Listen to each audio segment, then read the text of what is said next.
Desde niños nos inculcan los roles machistas. En la escuela, los cuentos, las películas, los medios de información y la fuente más importante, la familia. Para muchos, nuestro país es machista. De acuerdo al INEGI y ONU Mujeres, hay 61.5 millones de mujeres en México, de las cuales más de la mitad, de 15 años o más, han experimentado un acto violento en algún momento de su vida.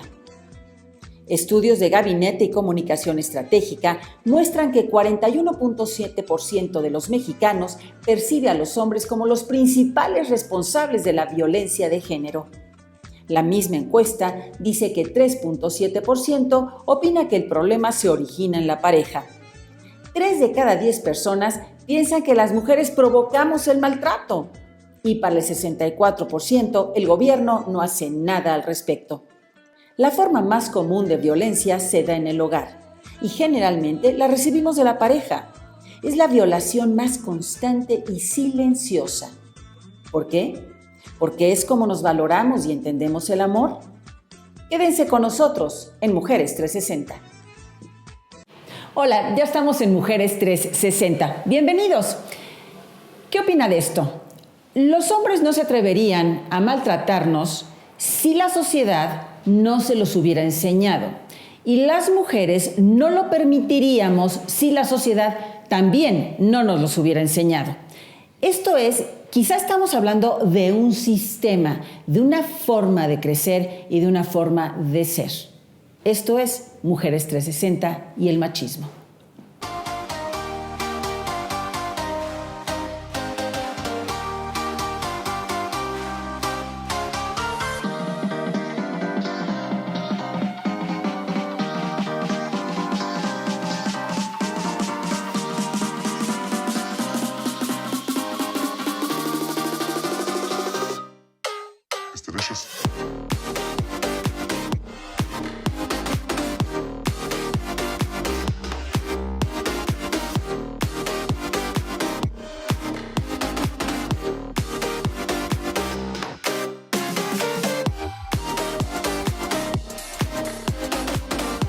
Y para hablar de este tema me encanta recibir aquí con todos ustedes a Ana Karenina. Ella es ilustradora. ¿Cómo estás? Hola, muy bien. Gracias, Claudia. Bienvenida. Gracias.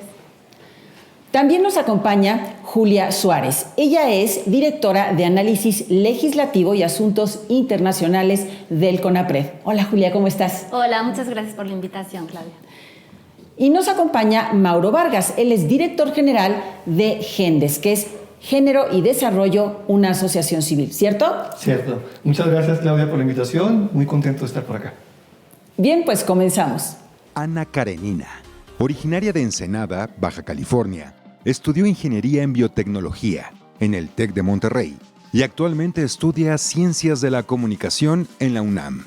Dibuja desde que tiene memoria, pero inició a hacerlo profesionalmente desde el 2015, bajo la firma Jot It Down, que se caracteriza por abordar la representación de comunidades marginalizadas, temas sociales que afectan a las mujeres como la opresión, el sexo y el cuerpo, y un poco de cultura pop. Tiene una columna feminista de ilustración en Vice en español, colabora en diferentes medios con ilustraciones y también escribiendo. Julia Suárez es abogada por la Universidad Iberoamericana de la Ciudad de México. Ha trabajado en el campo de los derechos humanos, tanto en organizaciones civiles como en el servicio público. Ha sido secretaria técnica del Consejo de la Judicatura, coordinadora de asesores de la Subprocuraduría Jurídica y de Derechos Humanos de la Procuraduría General de Justicia del entonces Distrito Federal. Actualmente es directora de Análisis Legislativo y Asuntos Internacionales del Consejo Nacional para Prevenir y Eliminar la Discriminación, CONAPRED.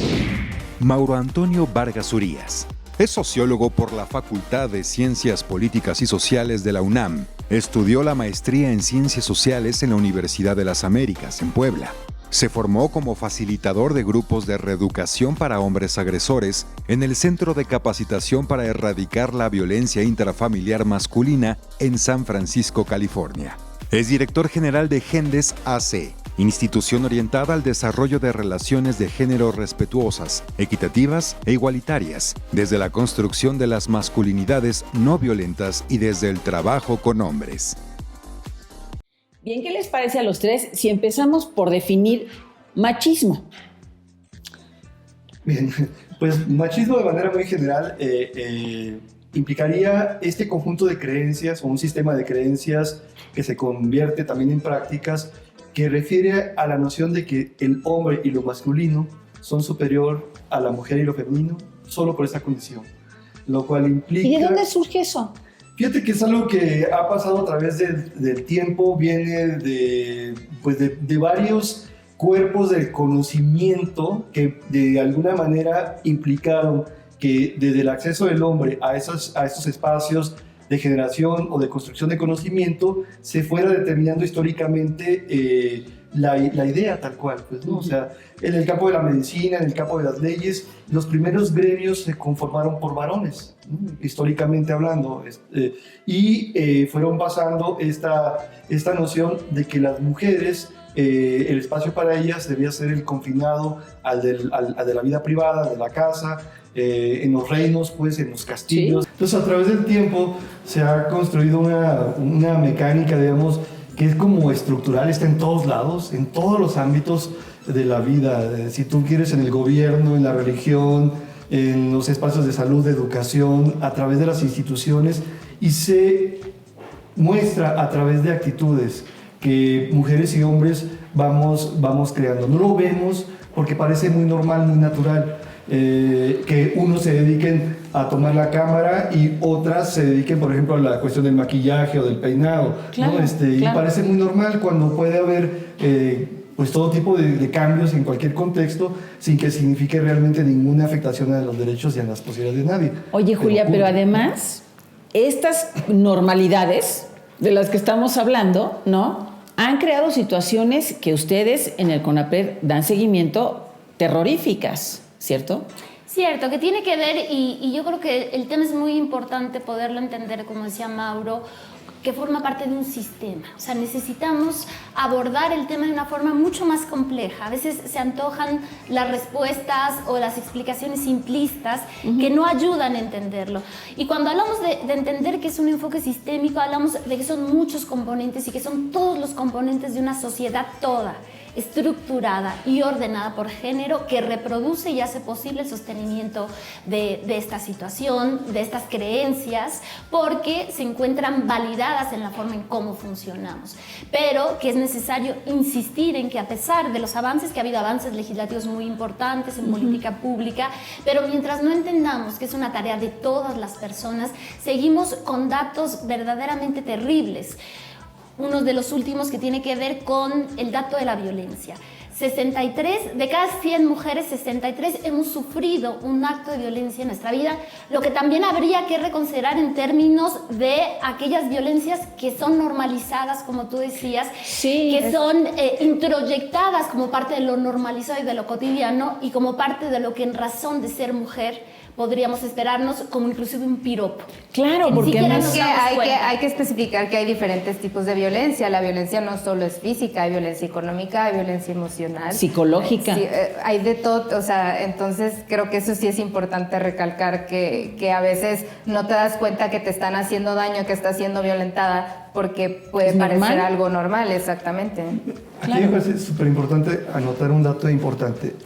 Joan Scott, una antropóloga feminista, por allá de los años 70, acuña una propuesta que se llama el sistema sexo-género para analizar lo que nos pasa a las mujeres y a los hombres en estas dinámicas de relación.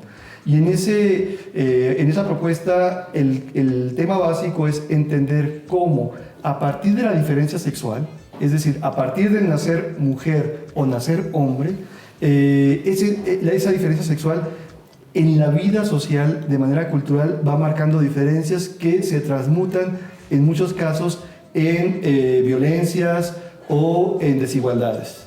Y esto, cuando lo vemos en la vida cotidiana, pues tiene que ver con el hecho de que en muchos contextos a una mujer no se le permitan muchas cosas solo por ser mujer. Por ejemplo, en mi caso, yo tengo una hermana 2 años menor que yo, Y en su momento, cuando tocó la etapa de que, por ejemplo, teníamos que estudiar una carrera, yo pude venirme a la Ciudad de México sin ningún problema. ¿Y ella no? Y ella no. Claro. A ella se le confinó al lugar del cual somos originarios para que la cuidara la familia, ¿no? Claro. A ella no le enseñaron a manejar, a mí me enseñaron a manejar desde los 13 años. Ese tipo de cosas que en aquel tiempo parecían muy normales, muy naturales. Bueno, es que ella es mujer, ella tuvo que aprender con sus novios, ¿no? Porque si no, no hubiera tenido esta posibilidad. Dices, no es posible que hoy día este tipo de cosas se sigan replicando solo porque por ser mujer se te considere no apta o no capaz o menos, según lo que implique, pues, ¿no? Nosotros en Gendes estamos por promover la igualdad sustantiva, priorizando el trabajo con hombres.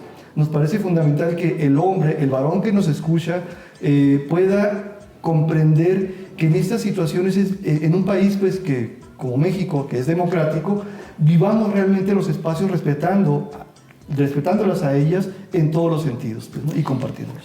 Ana Karenina, tú eres ingeniera y de pronto alzas la mano y dices, a ver, esto no está bien, ¿no? Yo, ¿qué puedo poner como un granito de arena para pues levantar la mano ante esta situación? Pues es una denuncia social más bien, o sea, porque... Ahora eres ilustradora. Sí, no, o sea, en realidad no estoy en ninguna organización, no pertenezco a nada, todo lo hago yo y mi esposa, de hecho, me ayuda muchas veces a preparar como mis series y eso. Entonces... Pero es una forma de denunciar, de levantar la mano, lo que tú haces. Entonces sí, es más bien una denuncia social que aprovechando las herramientas del internet, dije, pues claro, puedo hacer esto, lo puedo plasmar y pues de ahí a quien le llegue, ¿no? Porque el internet tiene la cualidad le puede llegar a muchísimas personas, no solo de aquí, sino... Y el machismo finalmente es un problema que se tiene sobre todo en toda Latinoamérica.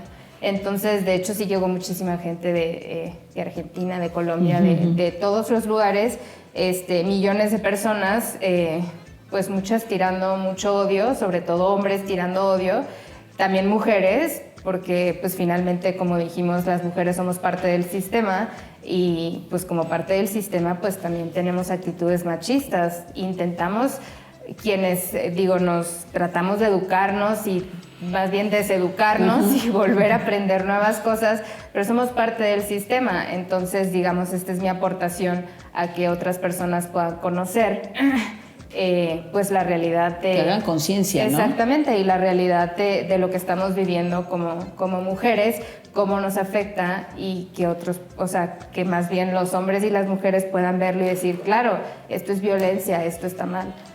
Julia. Sí, eso es muy importante entender que no somos las mujeres las responsables de crear machos, ¿no? Es decir, que no pueden nuevamente, ¿no? Insertarnos toda la obligación del cuidado y de la reproducción y de la educación de toda una sociedad. Y eso es muy importante entenderlo, porque además es importante entender que el hecho de identificarnos como mujeres no necesariamente nos lleva a repensar esas prácticas opresivas o de discriminación estructural por lo mismo. Y parte de lo que es fundamental, en principio, es darnos cuenta de que esto que hemos tenido como la narrativa del mundo ha sido construido y mirado desde una mirada androcéntrica.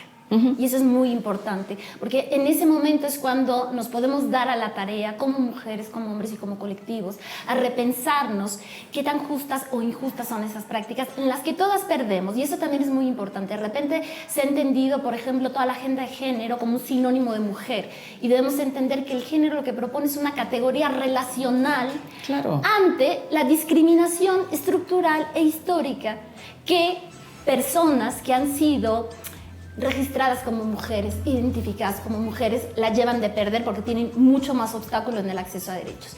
Claro. Y aquí es donde es muy importante, desde luego, el también considerar que en el marco de la responsabilidad del Estado es sí remover esos obstáculos, hacer algunas, no hacer diferencias que generen obstáculos en derechos por el hecho de ser mujer, pero también la obligación de generar medidas positivas, porque la tarea es muy grande.